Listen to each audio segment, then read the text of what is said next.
Call this meeting to order. This is the regular school board meeting of the Northfield Public Schools, and it is Monday, April 28th, 7 p.m. Dr. Richardson, there were a few items in our table file.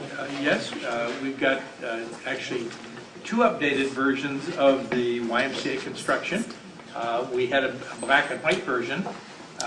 Virginia just also gave us a beautiful colored rendition of the document where the pool was actually blue instead of gray. So very nice, very nice.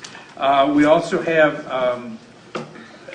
one correction in terms of the resolution for termination non-renewal where we had the wrong renewal contract date, and so that's been fixed in the document you have. It should have been for 2014-15, not for 2013-14.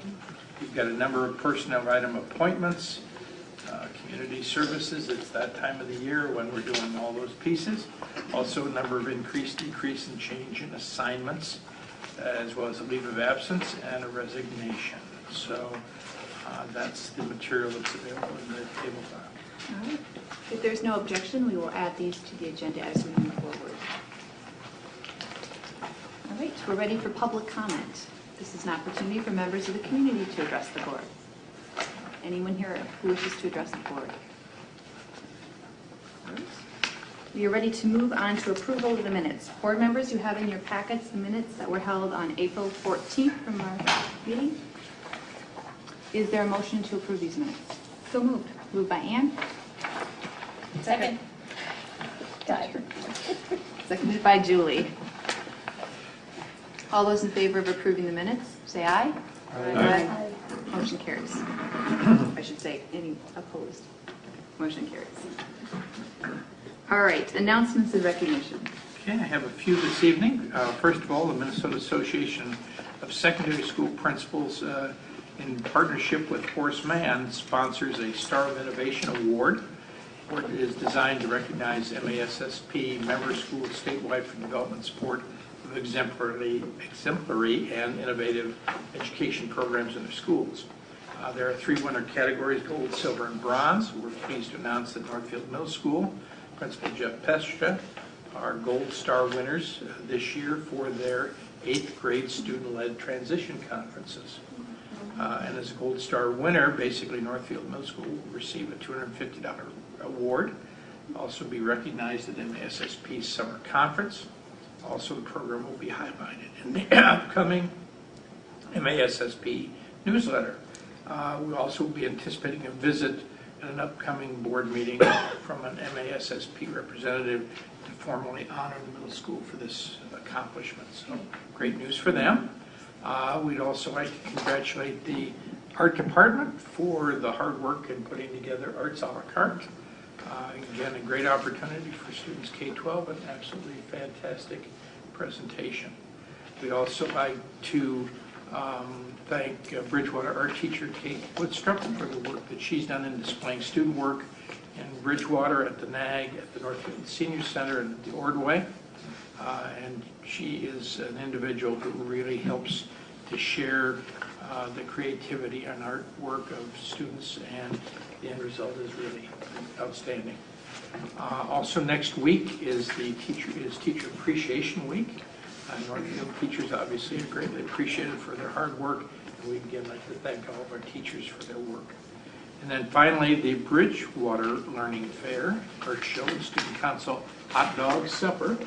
That's a combination. Learning Fair, art show, and hot dog supper will be held on Tuesday, May the 6th from 4:30 to 6:30, right before the choir and band concert begins at 7 o'clock p.m.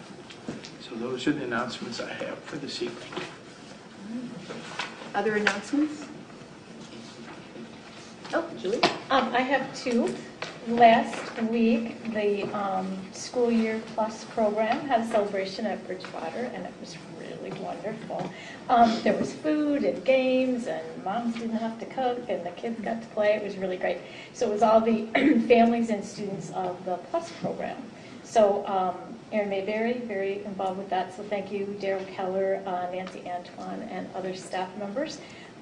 So these kiddos will take a short break, and many of them will start summer class. So it was a great way for those kids to transition, I think. And then secondly, we're, into spring sports, which creates a whole lot of work for our grounds crew. And just last week, we had baseball, softball, plus the inaugural home lacrosse matches.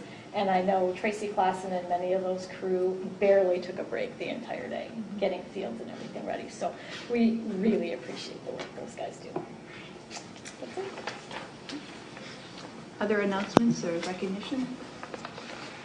All right. We are ready to move on to our first item for discussion report, which is the YMCA, and Virginia is here. And I'll remind board members you have a new color copy. Can you hear me okay? To adjust anything? No? Now can you hear me? That's better. Yeah. That's good. Well, first of all, I want to just introduce myself. I'm Virginia Kazmarek, and I'm the director of the YMCA here in town. And on behalf of myself and the YMCA board, what we want to do is provide an update for all of you. So I'm going to make some of you feel the time has passed really fast, because the last time I was here was 4 years ago. And I've made Northfield my home 7 years ago. So the time is, well, part of me thinks it went slow, and part of me thinks, yeah, it's been going at a snail's pace. But many of you were here when we had those conversations a few years ago, and some of you were not. So I'd like to give you real brief history, an update of where we're at right now, and then provide you with opportunities to ask specific questions. And I do have 10 minutes, so give me the thumb so I know if I have to talk faster or no, I should be short today. Back in 2005, volunteers got together and decided to see if they could work to bring a YMCA to town. There had been several prior attempts to bring a community center to town, the last one being in 98 and 99. And so this group of volunteers, which was largely new families to our community with children, thought they would try the nonprofit route. And so normally it takes 6 to 10 years to find out if you can bring a YMCA to a community. And we're on track to have the building open this September, which would put us at about 9 years. So we feel pretty good about that. We began programming in 2007. I was hired in 2007, and that first year we did about $50,000 worth of programming. Most of it was adult wellness, health and wellness type things. And this year our budget is $330,000. So it'll be the only time in my career I can say I had a 400% increase in programs, which was nothing to do with me. It had everything to do with just us, I think, doing a good job with partnering and looking for unmet needs and things like that. In early 2010, we did a feasibility study, which provided us with some really positive feedback that we could raise the funds needed to build the full facility. The goal is that you want to raise the funds so that the building is paid for. And not a lot of nonprofits, you guys probably understand this too, can afford a 30-year mortgage of high dollar value. So our goal is to raise the funds to build a facility in the project. Back in 2010, the Y board was expanding possible partnerships, and that's when we had conversations with all of you to find out if possibly building a facility in partnership with the school district would be an opportunity. We had great conversations with you guys. It was a great learning opportunity for us to move us into the next steps. It was decided that we wouldn't partner in that program at that time. So the next step for us was to identify land. So do you guys know we're building behind Target? Mm-hmm. Do you know we're under construction already? Mm-hmm. You have to drive by there. It's pretty amazing. So we began a capital campaign shortly after we purchased property. And the goal was to raise a dollar amount that would allow us to break ground last November, which we did, on phase 1 of the facility. We raised enough money by this past March to be able to do phase 2 as well. So we're building both first and second phase, which was our original goal. And we've been trying to be really hard, to be fiduciarily responsible and only moving forward in the parts that we thought we could raise the needed money for the project. To date, are you ready? To date, we've raised $7.4 million. And almost all that money is money we've received already. So we've been managing that and working towards getting the construction done and paid for property and all those things. The project goal is $9.3 million though, so we still have $1.9 million to raise. So we're still working real hard on that. The goal always from the beginning was to provide a gathering place for community members, provide healthy opportunities for families to be able to get health and wellness together. We provide mostly low competitive or no competitive type programming, and the vision has always been to strive to work with other organizations so that we're partnering and leveraging each other's resources and skills to meet unmet needs in the community. So we've been trying real hard to do that as well. So partly what I wanted to do tonight was share an update, give you an opportunity to ask questions, but also to extend an opportunity to all of you to think about us as you move through your CIP or move through your yearly plans, that if you're interested in using the facility, we have a wonderful facility. You guys have the kids during the day. We'd still love for you to use the facility during the day if you're interested in that. And then even further, the facility we're building is 31,000 square feet, and we can expand to 65, 68. So as we, in the future, think about what we might add on to that facility, we'd love to be a resource, or at least on your list for conversations once again, for, is there ways that we could further partner, to work together on the facility that we have. So I think that's all I had for specific information. I know you guys have questions, and if you don't, I have questions that I'll give you, but do you have questions you want to ask me? Board members, questions? Julie? I'm just wondering if you could give us sort of a summary of ways that you're already collaborating with the school district, via either directly with the district or through community services, and what your vision of that might be, how it may evolve or change once you do have your own facility. The school district, my favorite example is about 4 years ago, Jeff Eckhoff gave me a call, and he said there was going to be a large number of cuts on the Raiders basketball team. So he wondered if we'd be able to offer a basketball program for the boys that didn't make the team and do it on a different night than when the Raiders played, so they could still, enjoy going to the games. And I think we did that 4 years ago. Pretty consistently the last 4 years, we've had between 40 and 60 kids participate in that program. They pay $1 a week for 10 weeks. The last 2 years, we've had a team of girls as well, which has been exciting. And the teachers usually put together a team too. So those kinds of things, I could see us would be easy, partnerships for us to do. We're adding a gymnasium. Everybody's got to nod and go, that's needed in this community. We're adding an indoor pool that has zero depth entry year-round. That's needed in the community. So we're adding some amenities and assets to the community that we think, that not just the school district, but lots of other organizations would be able to partner with us on. With Aaron and I, well, actually, my favorite quote is from Hannah Puchko. When I first came here just about 7 years ago, Hannah and I would meet periodically about the programs we were offering. And she used to say, we can't provide everything and you can't provide anything, but together we can do an awful lot. So that's always been stuck in my brain. I can still remember her saying that. So Aaron and I, or Hannah and I, or Aaron's staff, or Hannah's staff, and my staff, throughout the last 7 years, would try real hard to make sure we're not offering competitive programs. That doesn't mean we don't offer T-ball, and you guys are offering T-ball, but it might mean that we're offering it at a different time in the summer, or we're offering it Saturday morning instead of Tuesdays. So it's those kinds of things. We're trying to provide as many opportunities as we can for parents when it comes to those kind of things. Most of the Y programs, it's mostly allowing kids just to get their heart rate going. So that's more of our mission, is to address childhood obesity, give kids that aren't in traditional sports opportunities to just play, even if they're not very good or if they can't afford it. So we have quite a big niche in there of allowing kids to be able to participate in that, that realm. And then, another thing Aaron and I actually just met on Friday, and one of the things that I wanted to share is that to put it in perspective too, our 31,000 square foot facility, we're hoping we'll have about 10% of the community participate. And normal-wise, in normal communities of our size, with colleges, with senior centers, normal size, they usually have about a 15% penetration. And that's everybody, not just youth. Because we also are hoping to do baby boomer pickleball in partnership potentially with the senior center, for example. We're talking with the senior center about using our indoor walking track. Laura Baker Services is really interested in using our special needs locker rooms and our pool. So there's lots of opportunities there that we're looking for sharing. Thank you. Mm-hmm. Other questions?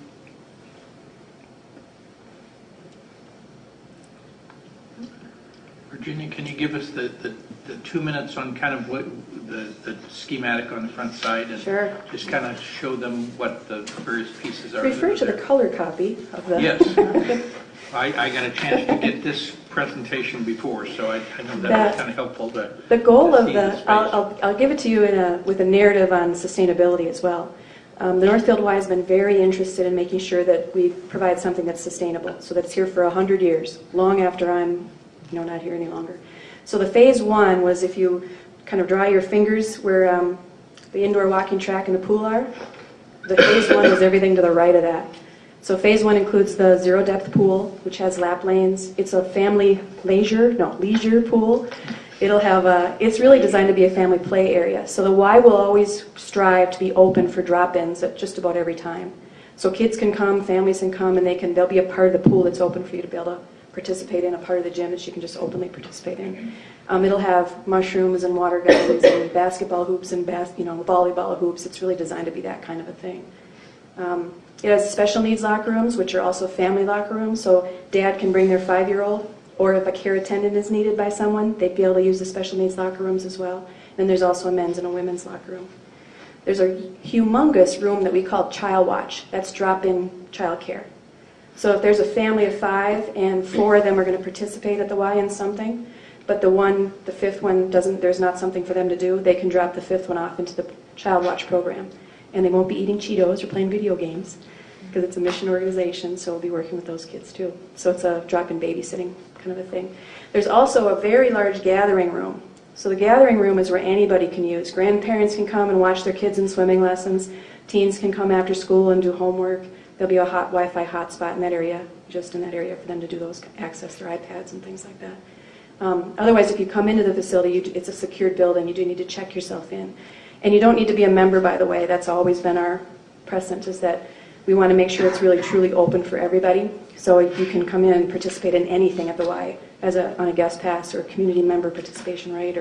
So if you have a family and a lot of the families going to participate, get a membership. It's much cheaper. So we tend to think of it, or we prefer to think of it as membership being a payment option. So phase 2, we raised enough money in March. That includes the full-size regulation high school gym. Jeff Eckhoff makes me say it that way. I guess to men, that means something different. That's a big deal to men if they want to do shooting basketballs, or we have more adults playing in the gym. It also has an indoor walking track on the 2nd level, so you'll see that going all the way around too. It also has patio spaces. The lot is 5 acres, and we're snuggled up right next to Shar Carlson Park.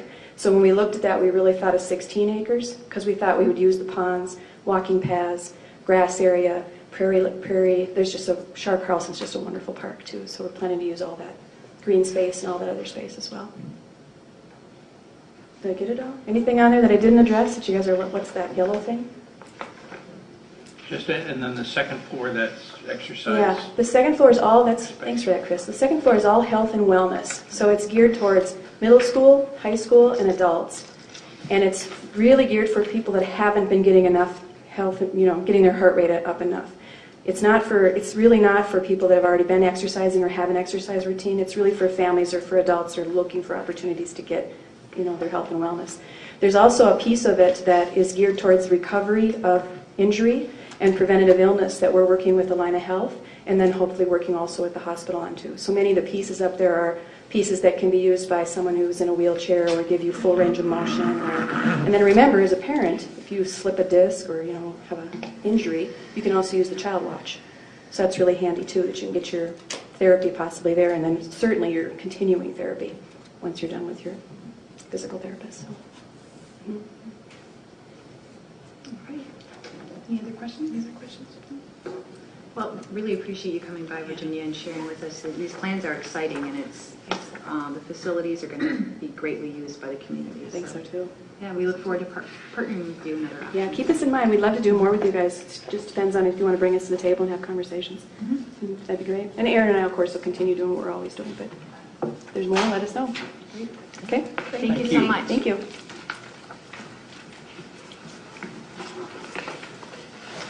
All right, we are ready to move on to our second item for discussion report, which is the child nutrition budget.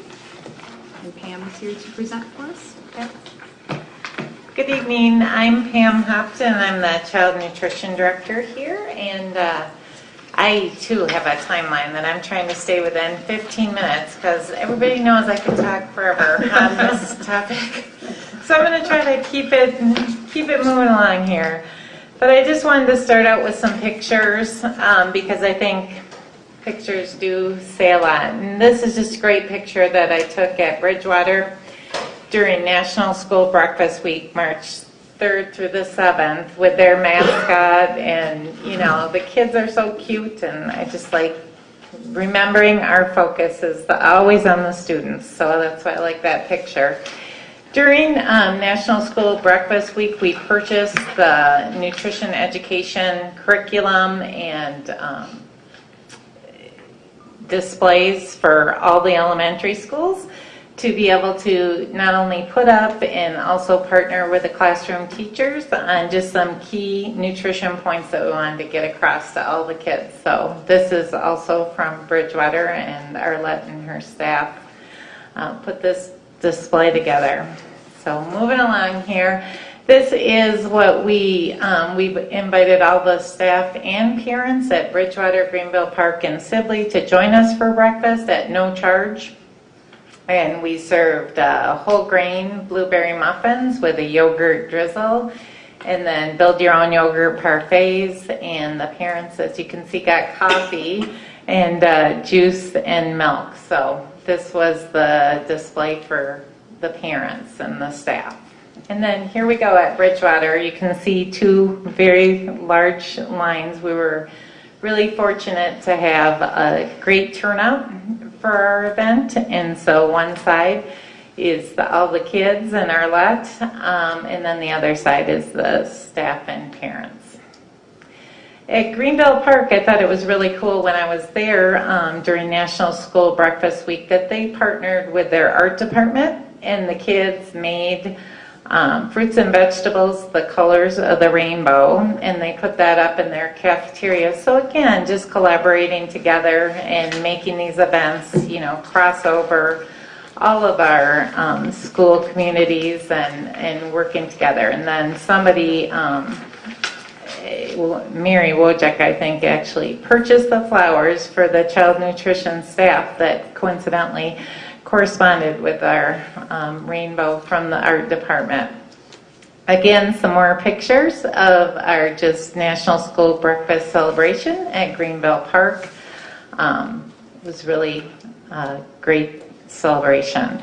So now we're on to the high school, and if you haven't been in a meeting in the high school cafeteria area, or if you haven't had to pick up a child or drop off a child, we did phase 1 of our high school remodel project last summer, and again it was a facelift. It was phase 1. I'm going to talk more about phase 2 in a couple minutes here, but we did some nice enhancements, I think, to the space. And this is just the Raiders Cafe, the first thing that hits you, and then our electronic menu boards. Mac has been working tirelessly to help me get those up and running, and they are, and they actually look good now, but this picture is older than that. And then just inside the serving area, again, some paint. We put up some, fit for life, vary your veggies, great food for your best self, and just some sayings that we thought were hopefully make a positive impact and influence and encourage. So just wanted to show you that. And then getting on to our update on our goals last year. Healthy Snack Cart participation went up by about 100 students. The Healthy Snack Cart is now available at all 3 of the elementary schools. And next year will be our 3rd year of the Healthy Snack Cart. So I really think of the Healthy Snack Cart as a great option and a service for parents. It certainly is not a requirement, but I think a lot of people appreciate the fact that it's something, one less thing that they need to worry about, and it offers students in the elementary school a wide variety of snacks, because we all know we go to the store and you don't want to buy, apples, oranges, string cheese, just the list goes on and on, so that you can take a different snack every day. So it's a great choice. The breakfast participation is now at 16% district-wide, and I know that sounds really small, but when I got here, and it has been 5 years, so it's been a, gradual progression, but it was about 3%. So we have been trying to make an impact on breakfast slowly and gradually, and I'm going to talk more about that in a minute too. Some other ideas that we have for next year for also increasing our breakfast participation. Our lunch participation, and these numbers are for the entire district, so it's definitely higher than 65% at all 3 of the elementary schools. It's closer to 74% for just the elementary schools, but with the middle school and the high school, And at the high school, we have some open campus capability. And then, of course, we have the weather days, the snow days, and the too late starts that we all experienced here in Minnesota. So we're holding that at 65%. And again, you know, over the last 5 years, we've made gradual increases in that because it was closer to 60% when I arrived here. I talked about we completed phase 1 of the high school remodel project, and we're going to work with ATS&R out of Golden Valley on phase 2, and I'm going to talk more about that in a minute. Here at the high school, though, I just wanted to point out this year, in case you hear any complaining from your high school students, it's all legit. You have to listen and empathize with them.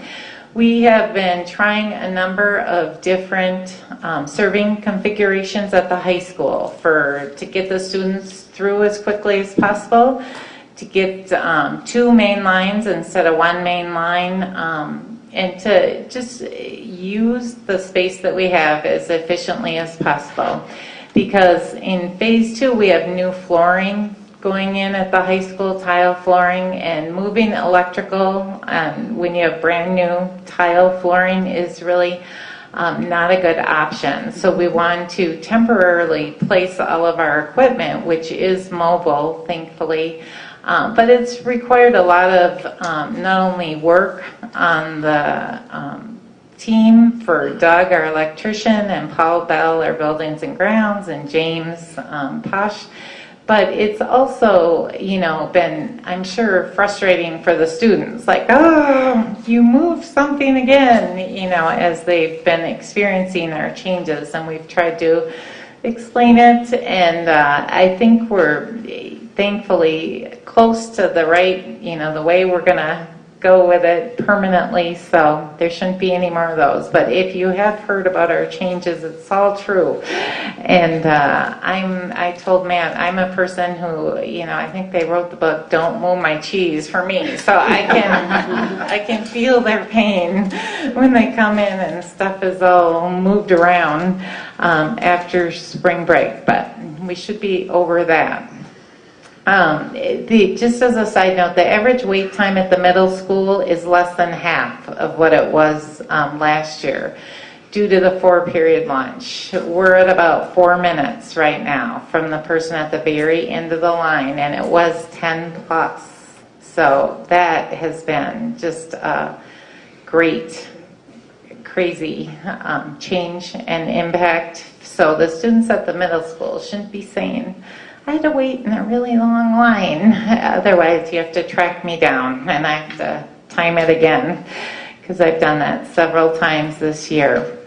Just as looking ahead to next year's budget and program, we initially, when we started talking about the high school remodel and phase 1 of that, we were basically planning on a total project of $150,000 to spend down our fund balance so that we only had, you know, close to or a little bit more than 3 months operating expenses.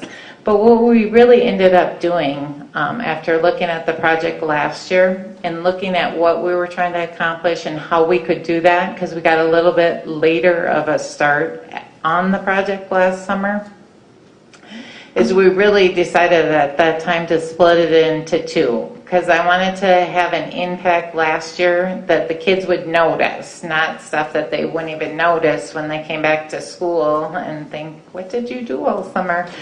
And so we basically split the project into 2 parts and, you know, plan to spend down $100,000 on each one of the parts. So we did that this year. And henceforth, the budget adjustment that Val is going to talk about is just that our budget really needs to be adjusted right now for the additional $50,000 that it's looking like we're going to expend, which we aren't until next year. So that kind of explains that, and then I'll get into the budget details in a minute here. We're not going to suggest that we have a meal price increase this year. We're doing fine with our 3-year plan. As you all know, we increased meal prices across the board this school year. And so next year, the recommendation is that we would not increase meal prices. We have some additional equipment purchases planned for both the high school and Greenville Park Elementary School is going to get a new combi oven, and then the middle school has a new oven as well. So we have some additional equipment purchase plans for those 3 sites. And then just on the implementation side of all of our programs, the National School Lunch, School Breakfast, implementation of the new breakfast regulations is a hot topic these days because the amount of fruit we need to offer students increases. It actually doubles. Now that doesn't mean that they need to take that fruit, like 2 servings of fruit at breakfast, but we have to offer that, and they can take it. So depending on the age level of the student and, if they're going to have time to consume the fruit, the additional fruit serving. A lot has been written up about the implementation of the competitive foods rule, which the USDA right now, it's a proposed interim final rule. So people, everybody's like, what does that mean? And so only the USDA. So we're waiting anxiously to see the actual final rule, not the interim proposed final rule, in order to move ahead with the changes. But just as a side note, with a Healthier U.S. School Challenge, and we've been long moving in the direction of all the healthier foods and the health calculator with all of our a la carte items. So in our case, the changes should be very minimal and not that noticeable. That's my prediction when the final rule is finally final. A bigger thing for us will be the implementation of the sodium guidelines. As you all know, sodium is used as a preservative in a number of foods, including milk.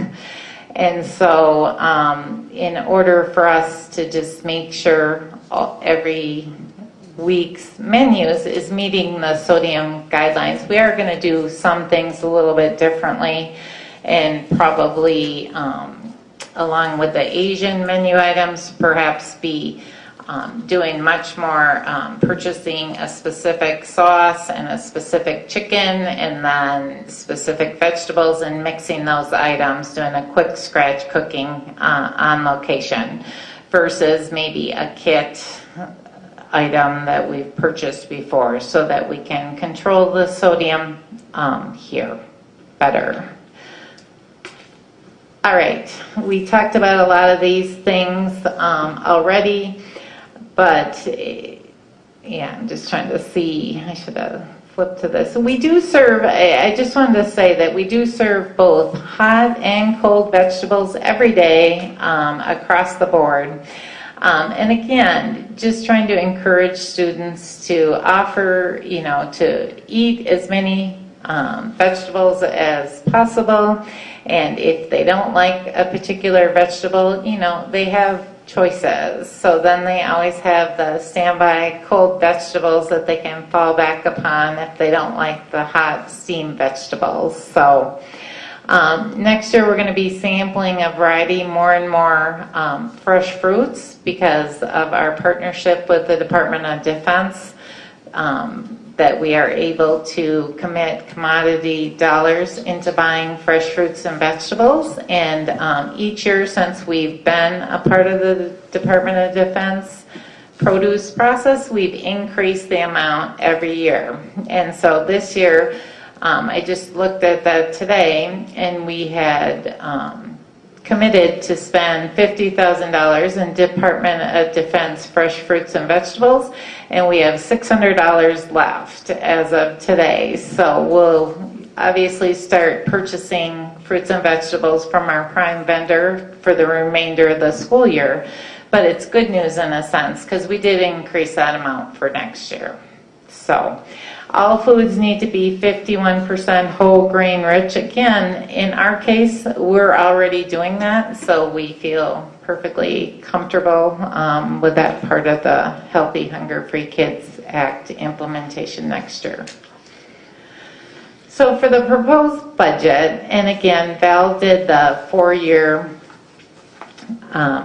just comparison here, and we talked a little bit already about the revision to the 13-14 budget for the high school remodel project. But just to, we are planning to end the year even without the, even with the revised budget for the high school remodel project ahead of where we anticipated.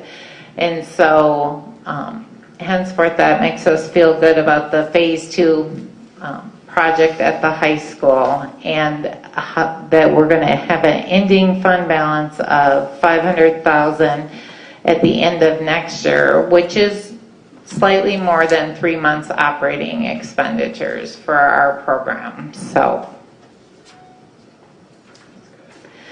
just to take a look at the revenue summary. And again, we anticipate that looking at the tuition fees and other, we actually are proposing that may go down a little bit. But again, I think it'll pretty much hold almost steady. But as we start to change things and implement, again, the new sodium regulations, you never know when you do start to remove some of the flavoring ingredients in the food, it is going to taste different, and hopefully better, but it's definitely going to taste different. So the federal sources we anticipate going up because again, as we try to find resources to reach out to not only our population, to just about the educational benefits application process and trying to get people who may qualify for benefits enrolled in those programs. We have seen an increase in that, slight, ever so slight, but it does make a big difference in the participation piece at all of the schools when we see an increase in that. So looking at the expenditures, again, we see the natural increase that we anticipate from the labor agreements, which are not negotiated as of now. So those are estimated numbers for salaries and benefits, both. Purchase services, again, we're working with ATS&R on the high school on phase 2. So certainly their contract and management of that project would be involved in the purchase services line. Matt is going to talk later about our prime vendor, and we do actually anticipate that the cost of food for the first time in a long time is going to go down slightly because of that agreement, because we have like a historic low added cost per case with our, if it's approved, with our new prime vendor agreement for next year. And we talked about the equipment and the other expenditures. This, again, I showed you a picture like this last year, but it was a recycling and composting and garbage cart that we had purchased for Greenville Park Elementary. I just wanted to let you know, in case you haven't been out in the schools. We also purchased one for Sibley, and I don't have a before shot of all the band stands, and they had, stuff, tables that they gate like tables, and so this really, hopefully what this will do will just help the kids to be able to, easily identify where we want them to put the items that they're going to discard before they drop their tray at the dish area. So the plan would be next year to look at purchasing a cart. These are custom made in Minnesota, so a guy in Anoka, and Orono Schools was the first one that contracted the guy to make these carts, but we'll certainly be looking at that for Bridgewater Elementary next, and then from there on, the middle school and the high school. So I don't know if anybody has questions or comments. Board members, questions? Noel? How do you deal with allergies, lactose intolerance, peanuts or nuts, I presume, and probably gluten?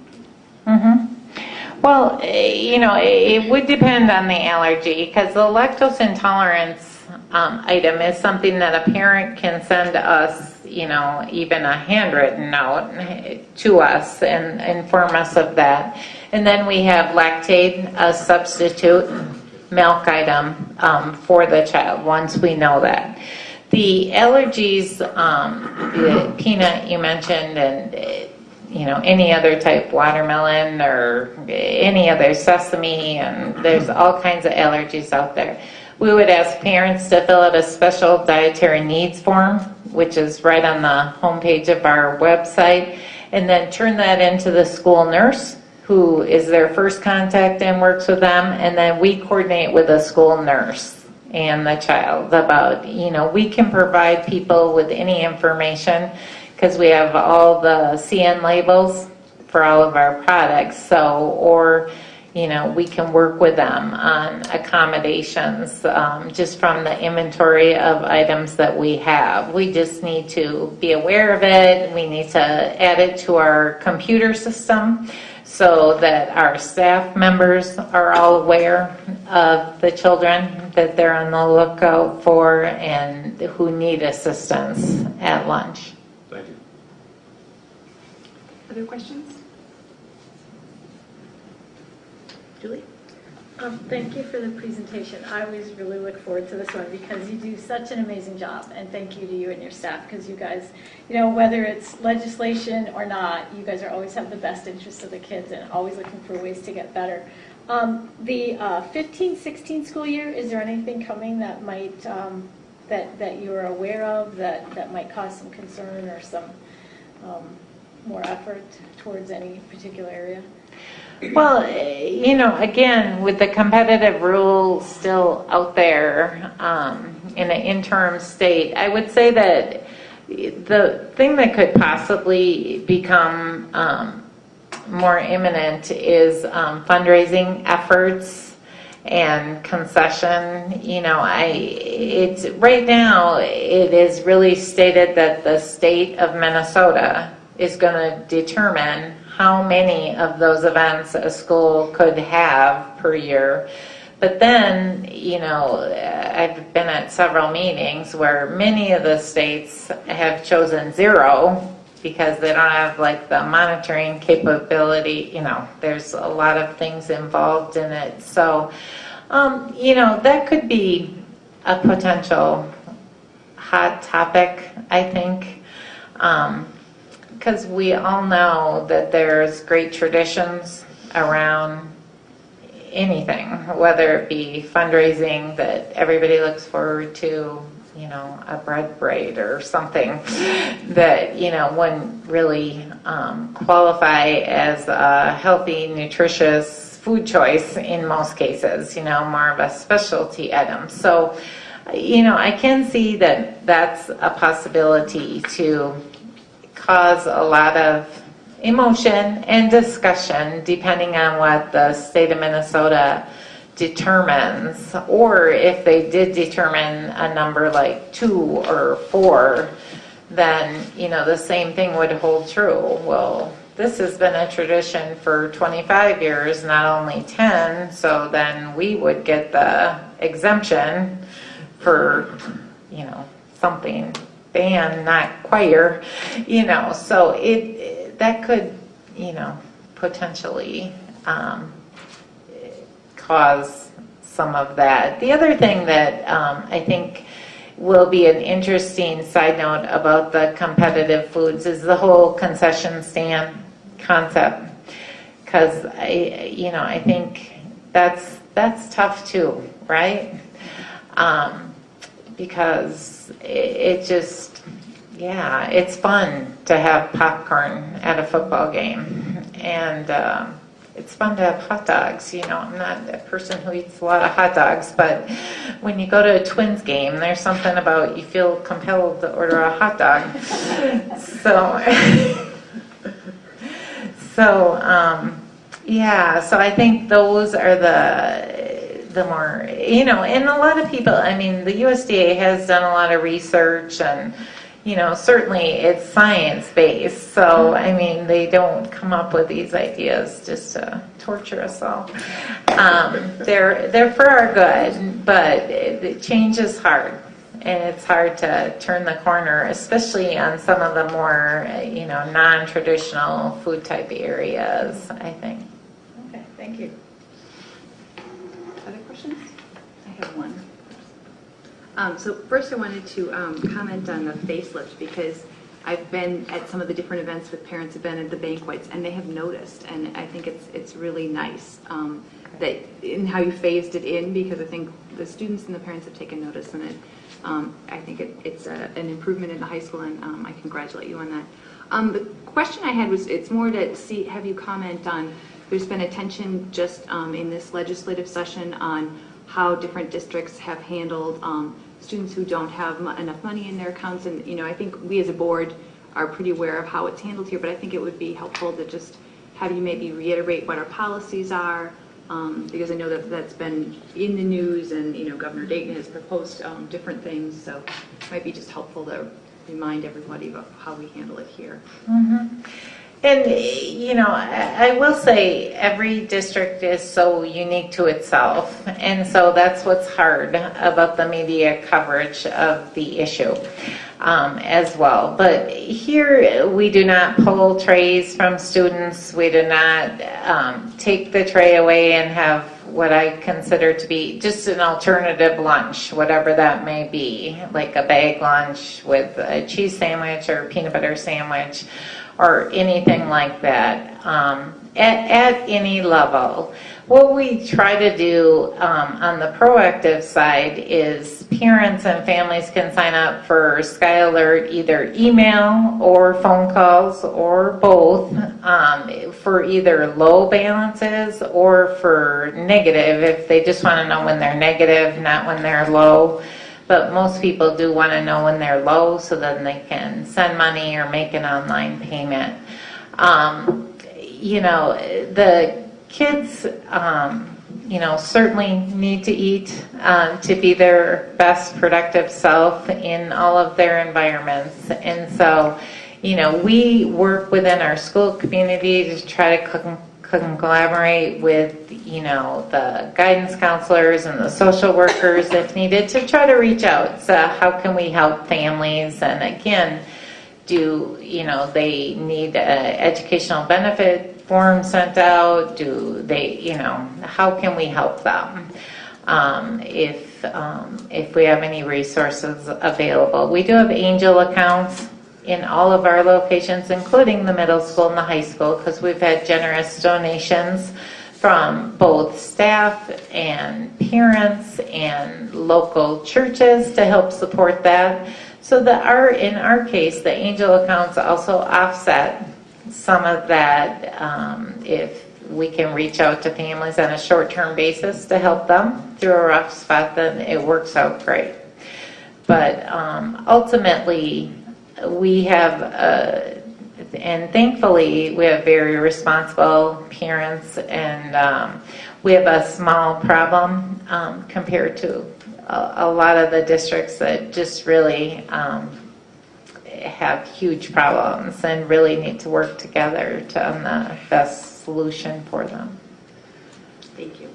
Ellen, I want to just point out a couple things here on the fact that I think that Pam has just done an excellent job, and I love this at this time of the year because it's a chance for us to learn about the child nutrition program.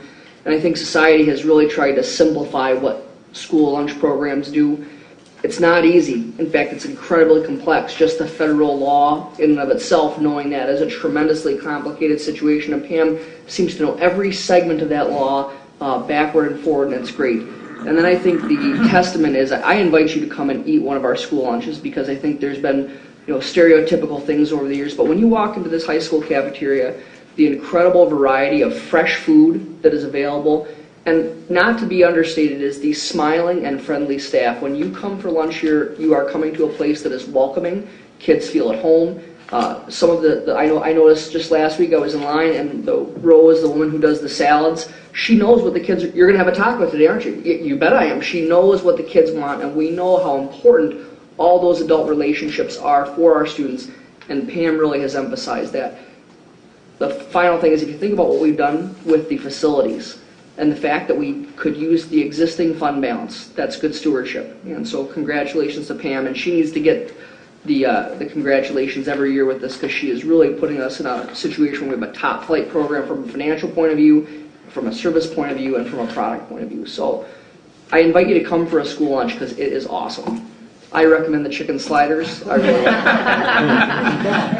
Well, thank you, Matt. I just want to reiterate what Matt said, though. It's a great team effort. I've said since I've been here at Northfield that I'm the luckiest person, because I have the greatest staff who are really passionate about working with the kids and learning their names and learning their preferences, and we're just very fortunate to have them. There's no other questions. Thank you so much, Pam. Thank you. We all look forward to this every year, so I appreciate Thank your you. time. Well, you could start bringing samples or something. She did that once. Yes, she and did. then spoiled this, and then never again. Right. All right, we are ready to move on to our next item, which is the proposed non-operating fund budget. And so this is the debt service and the fiduciary funds, and we have Val here. Put on bottom down.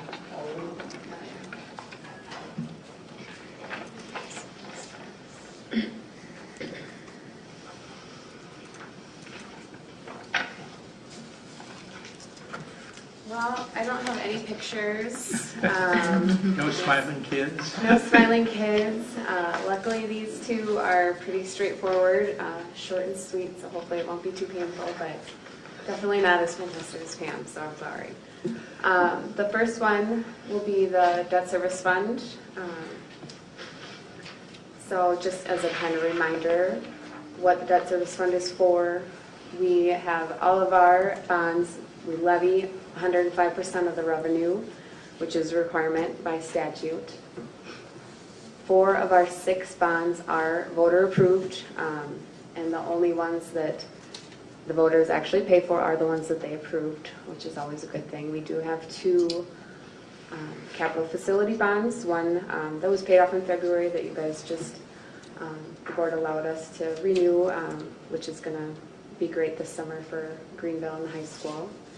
Those are actually, you'll see the principal and interest payments on this schedule, and they do get levied at 105%, but we see a direct reduction in our operating capital levy, so net to the taxpayers is 0 for those 2. And as far as uses, it's really just the principal and interest payments, and then any miscellaneous service fees or anything we have related to servicing the debt. So this is kind of tiny, but just gives you a summary of what we will be paying for the 14-15 school year. The first one listed on there is our first capital facility bond. So this is the one that comes off our operating capital revenue. And this one down here is the one we just renewed. And so that will be, as you can see, we got a great interest rate on that, which is awesome. And the other 4 in the middle are voter approved. And as you can see, they're all refunding bonds. We had one every year from 2010 to 2013, and I will talk a little bit more about how that impacts the numbers in the next couple of slides. But basically for 14-15, we're looking at $4.1 million in principal, $1.2 million in interest, for a total of about $5.3 for total expenditures. And then this year I added this schedule just for an extra level of detail for you. This is just our annual maturity schedule for the next 10 years. So you can see these are the numbers that I just showed you for what we're going to have next year, and then this is what it looks like for the next 10 years. So as you can see, very consistent for the taxpayers for the next several years. They won't see any really large swings at all with the debt service portion of the levy anyway. And then obviously if we didn't have any more debt issues, we'd be debt free in 2025, which is obviously unlikely, but this is what it looks like at the current time. And I thought the schedule would be good because you can see, you know, where some of our bigger refunding bonds get paid off and what it looks like over the next several years. So for the revenue, as I said on the first slide, it's heavily property tax, 5.5 million, roughly 105% of the expenditures that I showed you.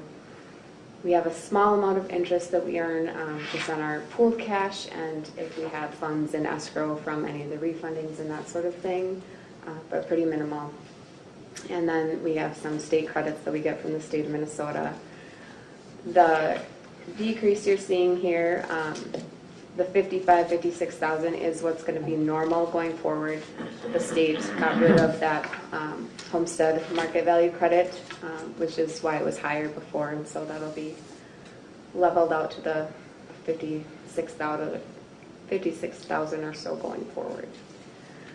The refundings down here, as you can see, GASB requires us to put it on a separate line because it's a one-time kind of out of the ordinary transaction, so you can see it at a snapshot. But we did have those, as I said, from 2010 to 2013. And so it looks like we're way down, but this is actually normal. The 6 million, 5 million is what I would expect going forward. And then expenditures is just what I showed you before, the 4 million in principal, 1 million in interest, and then just a small amount in other fees.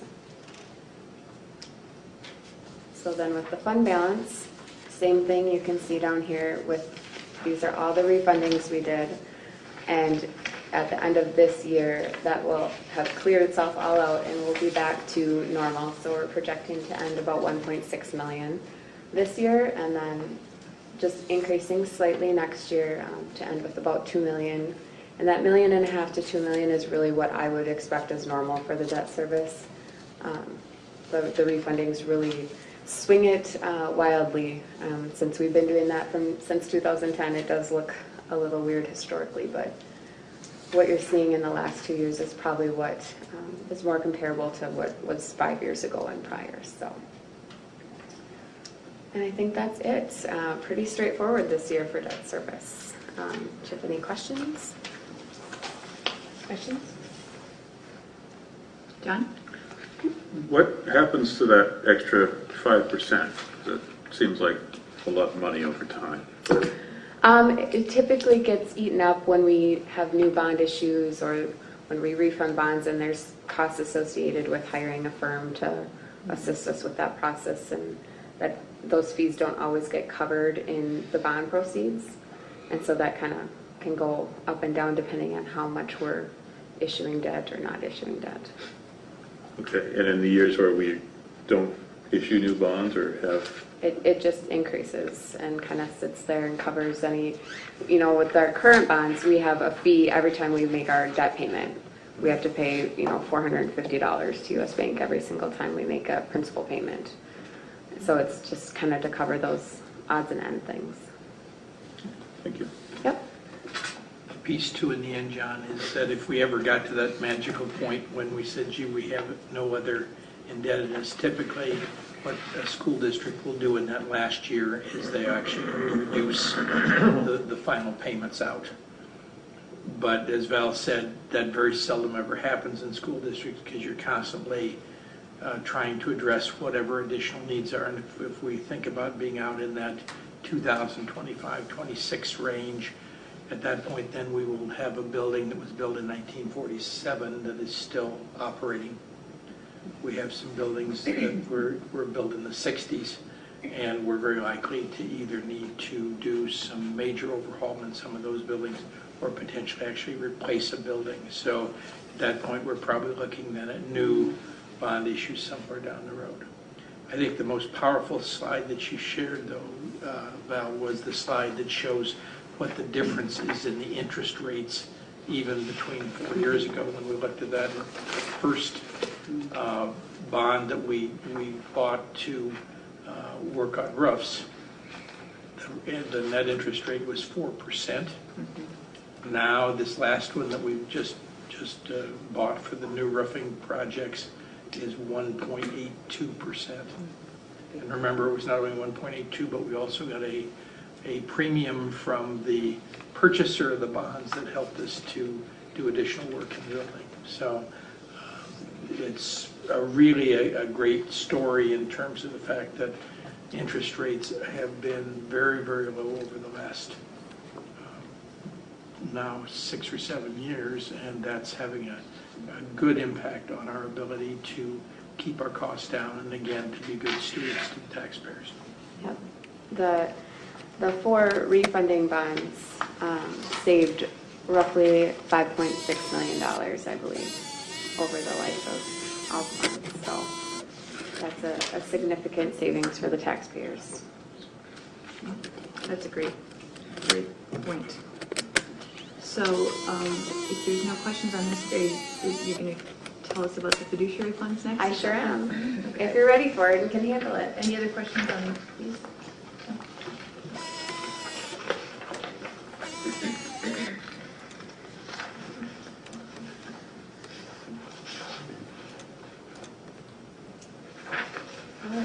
So the fiduciary fund is just the fancy Gatsby term. It's basically our scholarship fund, trust fund. We have one fund that accounts for all the scholarships that come in, any trust or endowment that we've received, and we do track them individually. So if the donor ever came back, we could say, here's how we spent your money. The guidance office coordinates the scholarship process each year. Last year we actually did 86 scholarships from 51 donors, which is pretty remarkable. And we do have a couple of endowments. I think we have 3 where they've given us a lump sum of money and said, we have one that's specifically for environmental learning. So we provide scholarships for kids who couldn't maybe afford the full fee to go on the trip or that sort of thing, and monitor that in accordance to whatever their wishes were when they granted us that. We are the fiscal host for about 50% of those 86 scholarships, so what you're going to see on my budget is just those 50% because that's all we're going to see come through the district. As you can see, this is an extremely stable fund. We've had really great donors that have been consistent, which is awesome for the kids. This year we're planning to have just shy of $60,000 in gifts and donations, a very small amount of interest because we have the pooled cash. If you're going to have good interest on your bonds, you're probably not going to have good interest on your cash. And then our expenditures are higher. They're about $68,000, and that's encompassing those spend downs of the endowments. So the fund balance, as you can see, I'm projecting to end about $117,000, and I would expect that to decline each year as we spend down those endowments because for the most part the scholarships we take in go out. So there's really no need for us to have maintain any kind of fund balance, I guess, is the easiest way to say that.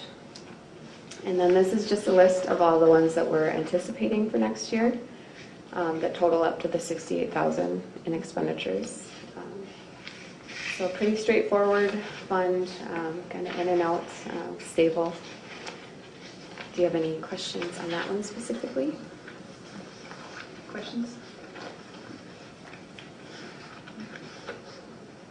One thing I was going to comment, Val, is I really appreciated with both the reports how you had this narrative in front for us in our packet. And I think, Tom and then Stephanie and now you just breaking these reports down for us, it's really helpful, and to have this additional narrative so that we can get a reading in ahead of time and get a sense of things, it's very, very helpful. So I appreciate all the time you spend on that. No problem.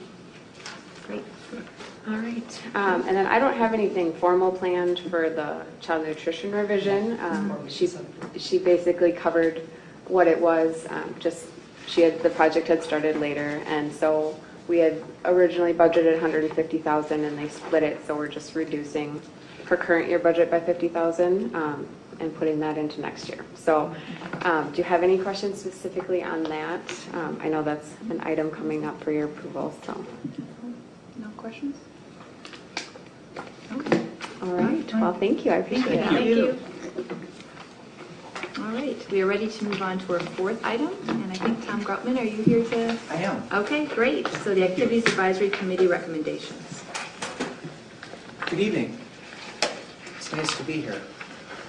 I'll start with dance team, and I think this material is in your packet, and I'll allude to that in a little bit too. But I just want to lay the foundation for this proposal, and that is this. And the Activities Advisory Committee, by the way, unanimously recommended that we move these to the school board level.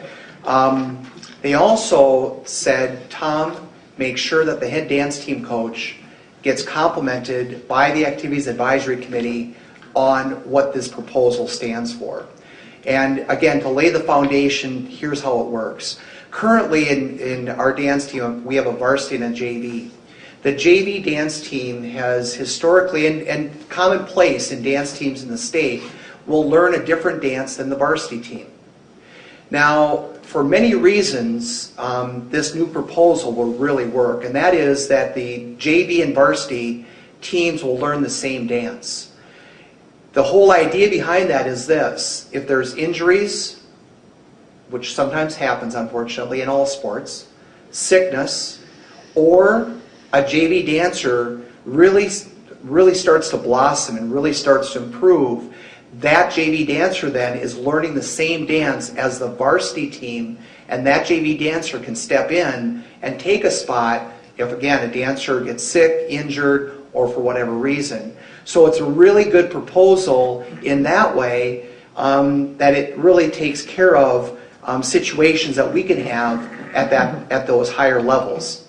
With that said, it opens up an opportunity for middle school kids, and a real opportunity for with a middle school participation level.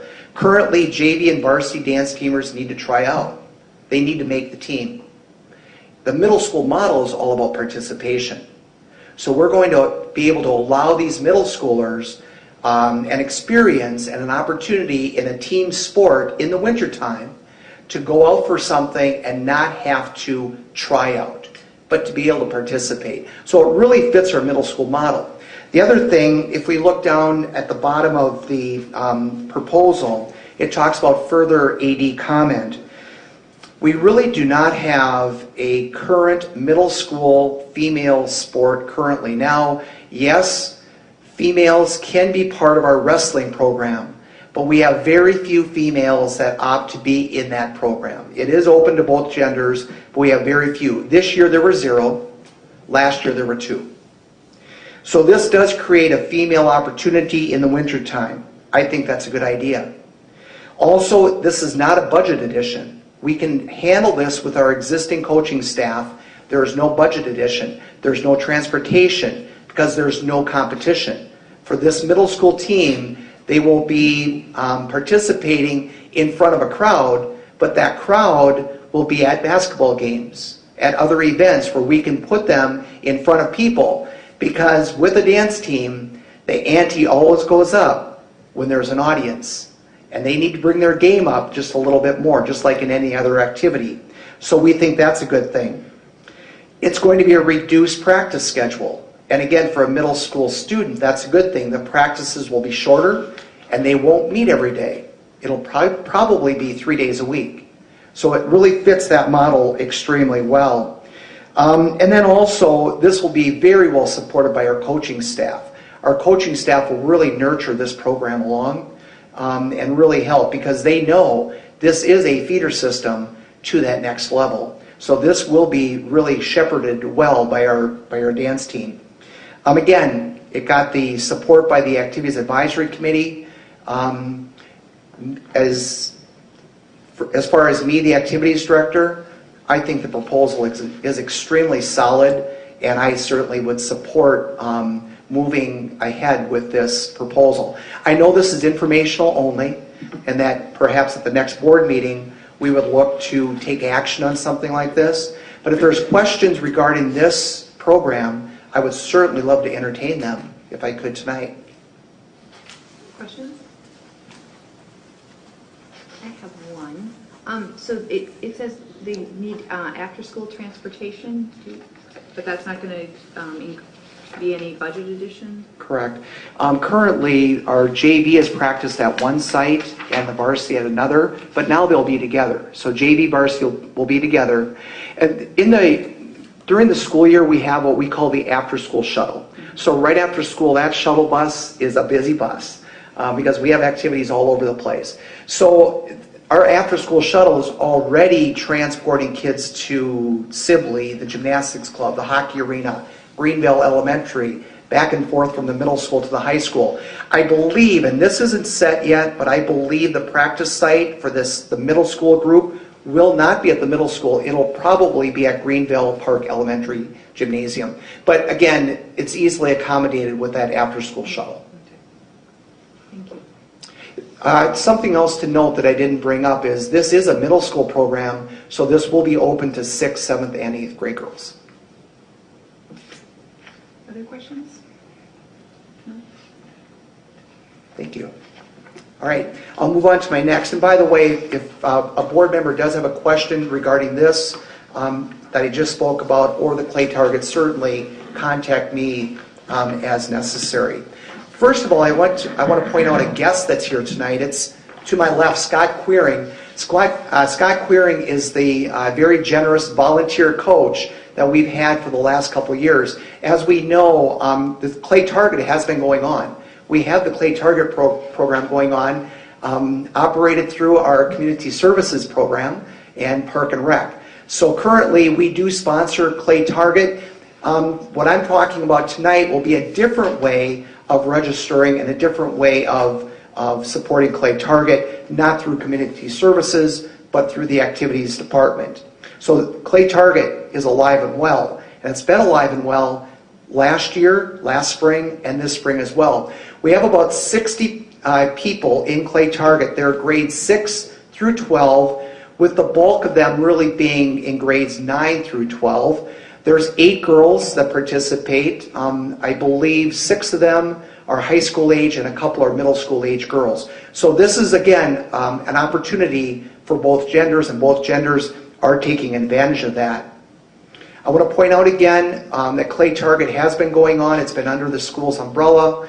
Again, what we're looking at tonight is just a different place of registering Clay Target. So instead of Community Services, Clay Target would be a sport at Northfield High School and offered through the middle school, just like any other activity. Registration through the activities office.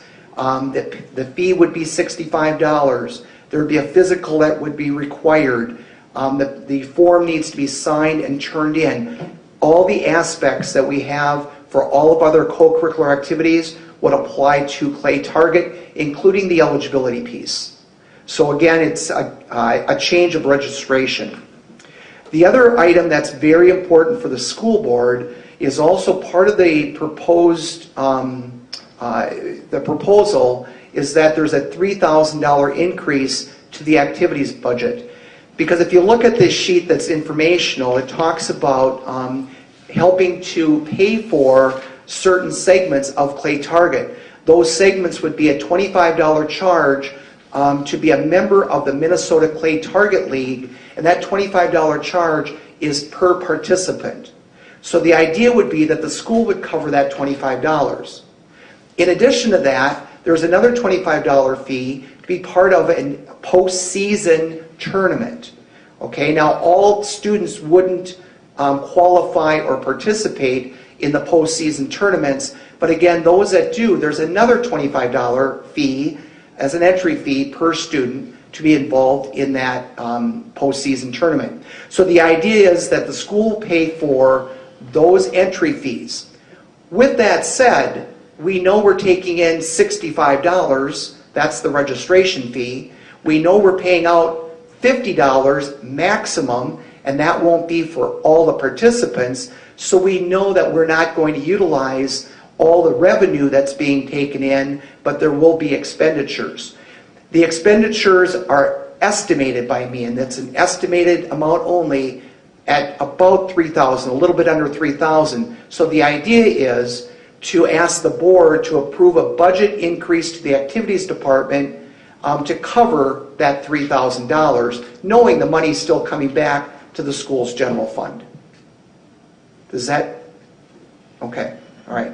That's an important piece. I didn't want to short that part for sure. If we don't do that, basically it's a $3,000 budget cut to the activities department, and we're not into budget cutting the activities department. The next item that I want to bring up is something that I just found out last Friday. I was at a Minnesota State High School League meeting. It was in Rochester. It's an area meeting. And Clay Targa was on the high school league's agenda. And the news from the high school league is the growth and popularity of this program. Currently, there are over 200, and this is from the high school league's data that they gave me on Friday. There are over 200 member schools in the Minnesota State High School League that offer Clay Target at some level, either at the level that we currently have with community services, or at the level that I'm proposing that we look toward. So I thought that was a significant piece. I didn't think it was that many, but again, it's over 200. I think the other significant piece, and this is already currently happening, I believe that Clay Target really hits a segment of our school population that wouldn't be involved in any other activities. There are some kids that are in Clay Target, certainly, that are in other activities. And the way that Clay Target is set up, because it is run on Sundays, and we don't run our other activities on Sundays, they're able to participate in multiple activities. I think that's a good thing as well.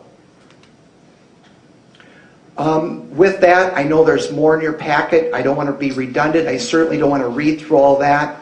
I'm sure you've taken a look at it. I know that you've gotten some other information regarding it. I would be very happy to answer any of your questions. And if I can't, I do have a Clay Target expert on my left as well. Questions? I just have a comment, and I'm not very comfortable with this Clay Target team, mainly because I don't think any sort of thing that looks like a gun should have anything to do with our school district, and I have big concerns about that. How to alleviate those concerns for me, I'm not quite sure, but it is definitely an issue for me to be sponsoring a sport that includes guns with the school district situation. And mainly because of what's happened over the last few years with, problems with guns in schools. So I just wanted to say that I'm uncomfortable with this proposition. Sure. I'm not going to debate that. You're feeling that way, and you're going to feel that way. I do know this, and this is in presentation, and it's certainly in numerous conversations with Scott and others in Clay Target. I do know that the number one factor, the number one item on the list in Clay Target is safety. And I do know that there's quite a protocol that's put in place. I also believe very much, and I'm learning a lot more about it, that I believe that there's more respect toward firearms with the people that are in Clay Target than others that probably are not, because they're learning about firearms, they're learning about the safety aspect. Again, Ann, I understand where you're coming from too, so I don't want to debate that. I certainly don't want to downplay that. John? I have a couple of questions here, I guess, in terms of why is it that this group would like to become a school sport? Because as I read through the proposal, we don't provide them with any equipment, we don't provide them with any facilities, we don't provide them with any transport, we don't provide them with any funding, we don't provide them with any real support. All we do is take their money. And they can't meet on school grounds. They certainly can't bring their guns and ammunition anywhere near school grounds. So what is it that we're doing for them that they want the school district to be involved in? Yeah, the significant piece, and I can even relate to bowling, because we don't do a lot as far as financial assistance to the bowling program as well. It's all about earning an athletic letter at the end, or the school being able to really recognize that, yes, this is a program, it falls in the same category as other spring sports or other winter sports or fall sports or even other co-curricular academic activities. So it's really about that piece, I believe, the recognition within the school, and at the end of the day, perhaps the letter certificate and the chenille letter. And the other, we don't allow other sports programs to operate on Sunday, is that Correct, accurate? yes. So if we start having one sport that operates on Sunday, do we then get requests from other sports to start saying, well, why can't we have programming on Sunday as well? That's a great question. And there, I want to explain this, and I'll try to keep it brief. The Minnesota State High School League is a sponsoring partner of Clay Target. However, with that said, Clay Target is not in the bylaws or the handbook, so that Minnesota State High School League doesn't govern how Clay Target really is run. All they are is a sponsoring partner, and they will endorse them at their state tournament and have a presence at their state tournament. The other activities primarily that we have at our school district are Minnesota State High School League activities, and it's within the bylaws of the Minnesota State High School League handbook that clearly states that there will not be activities held on Sundays. So by that virtue, and since we're a member school of the high school league, even if we wanted to participate on a Sunday, if it's a high school league activity, we cannot participate on a Sunday. But I guess I lost you in there somewhere, because I thought I heard you say that State High School League now is sponsoring Clay Target in some... They're an endorsed, and I know it's very, it sounds kind of twisted, but it's a little bit more, it's really not that complicated.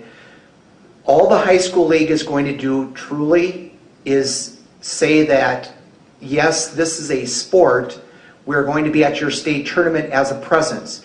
It's exactly in line with what the high school league does with the robotics program. Robotics is done exactly the same way. The high school league doesn't have robotics in the handbook, so robotics too can operate on a Sunday if they so desire. All they are is a presence at the state tournament, and they help assist at the state tournament. That's all the high school league does with the Clay Target League as well. And this is very new ground for the high school league. This will be the first year that they'll have a presence at the state tournament. Thank you. Other questions? Rob? Couple questions. First, I'm just wondering about, regarding some of the concerns Ann has about what implications there might be for the school's liability with use of firearms in a school-sanctioned sport. So would there be any? Just like any other activity, the sport falls underneath the school's umbrella, and just like an injury or any other kind of accident that could happen, it's covered through our school's insurance. And honestly, just like any other activity, parents need to have their own coverage as well. Okay. And then I'm just interested, and maybe you can answer this, just about what the training that the coaches have and like certification and... Do you want Scott to step to the mic for that? If you answer that. I think that'd be great for him to answer. That's why, We've talked about why we'd ask Scott if he was willing to come and be here with us, because I think there are some technical pieces he can answer that probably Tom and I can't. Yes, I'm Scott Quering. I live in Webster, Minnesota. I have 2 kids that are participating here in the Northfield School District. And to answer your question about education regarding coaching status, 3 weeks ago, I just took a full weekend class to get my Class 1 certification as a shotgun coach. We spent, it was a 12-hour class. We spent 4 hours in the field, 8 hours in the classroom. Actually, it was a 16-hour class, 12 hours in the classroom. So, excuse me, that went through everything from the different types of shotgun sports, which there's international trap, there is sporting clays, there's 5-stand, there's regular trap, which is the sport that we are participating in. It was taught by 2 very renowned trap coaches here in Minnesota. They've both been state champions in the trap shooting leagues. They've been skeet champions. So I just took that class, like I say, about 3 weeks ago. And when I got done with that class, I had a 3-ring binder that's about 3 inches thick. And it just goes through all kinds of different techniques on teaching kids about the sport. Safety, again, as Tom mentioned, is number 1. And what I did with that information is I condensed it down and took that and had a little class out at the Morristown Gun Club where we shoot on Sundays, and shared that with the coaches that could participate. With everybody's busy schedule, not everyone could make it. So at that point, I sent out an email with the attachment and distributed that to everybody. So we are all singing off the same sheet of music. And we do have little coaches conferences on Sundays to kind of coordinate how we're going about teaching the kids. We don't want to overload the kids. We try to have one coach teach one athlete at a time versus me coming up and teaching an athlete something and then another coach coming up and sees something different and tries to coach him on that. We want to try to work on one small correction at a time because those of you that haven't participated in a shooting sport, I would attribute this to kind of like golf. Hitting one of those clay birds is like hitting a hole in one. I mean, it just puts a smile on people's face. And it's quite humbling at the same time when you're out there and you think that little clay bird is flying away and it's easy to hit. It's remarkable how hard it is. So there's been some sad moments from athletes because sometimes you go out there and you're having a great day, and then other days you go out there and the wind's blowing a little different and you might have a little different mindset, and it's a little more challenging. But the kids have really, really embraced this. And I would emphasize also what Tom noted is these athletes aren't, some of them are on lacrosse teams, some of them are hockey, some of them are football, but a lot of these kids are, they're doing this as their sport. And it's good to see people get involved. I played basketball when I was in high school. But it's good to see other people get involved in a different sport that maybe wasn't, they weren't physically capable of doing the football, the track, and so forth. This is a really good opportunity for the kids, in my opinion. So I hope I answered your question about the coaching. Thank you. You're welcome. It's interesting because one parent I talked to said she thought it might be a good sport for students with disabilities who couldn't participate in other sports, and I wonder if there are any accommodations that are needed or any of those. So I just stay right behind you. I mean, if it's easier for someone who might have a physical disability than, say, football or wrestling or... Absolutely. Again, this sport is kind of the great equalizer. The Morristown Gun Club has been great hosts for us, and I've become a member of the board out there also just as part of this whole event and gained a lot of new friendships.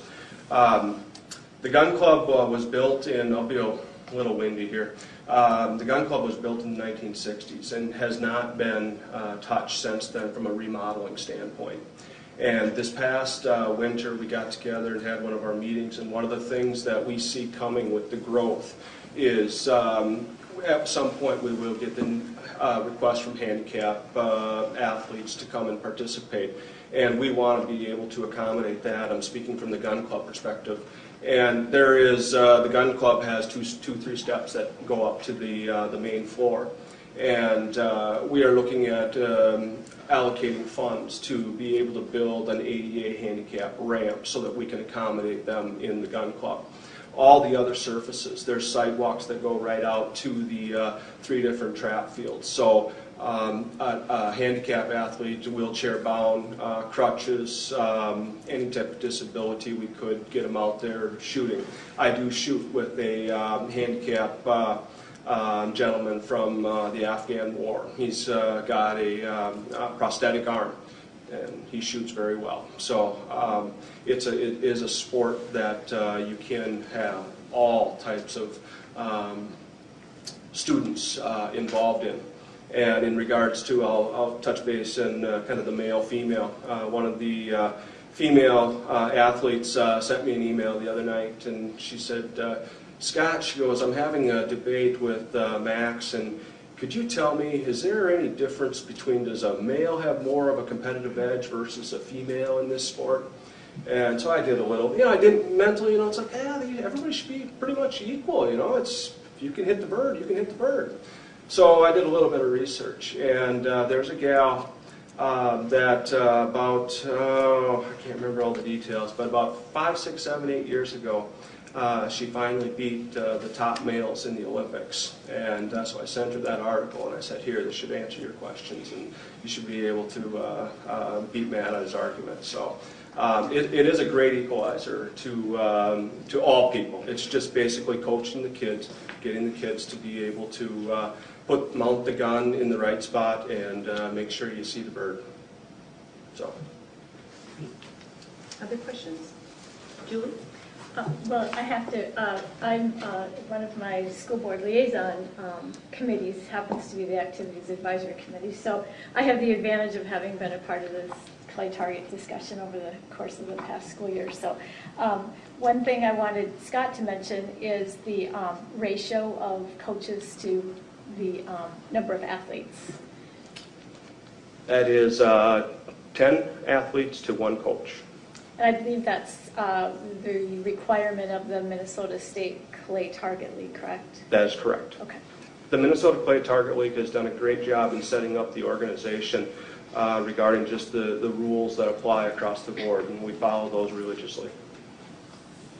And then one other comment, I believe the statistics since 2001, I think that's when they started tracking it, there has been no safety or gun violation issues. Trap shooting in general is the safest sport out there. There's no concussions, there's been absolutely no injuries, and I don't know the statistics in regards to nationally, just in the overall shooting sports, but it is very, very, very rare.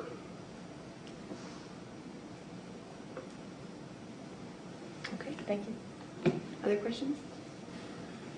Carrie? I just, as I look at this, I kind of see the questions sort of falling in sort of 2 categories. And one is this sort of philosophical issue of whether schools should attach themselves to something that involves, weapons use by young people. And I think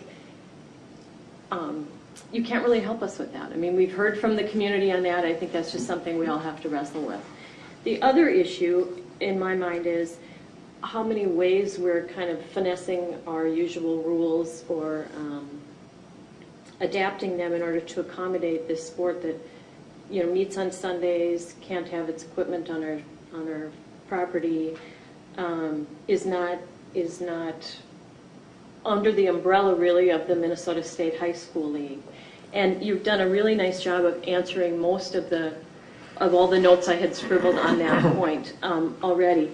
But I was wondering if the State High School League is looking at making this a state high school league sport. Has there been discussion about that, Tom? I really don't see that happening because it's so commonplace to see this on Sundays, and it kind of goes back to what John said. they don't want to open up that can of worms. So I see this moving forward the way it's currently moving, and that's just a presence at the state tournament. I do not see the league taking this on like they do with their other activities.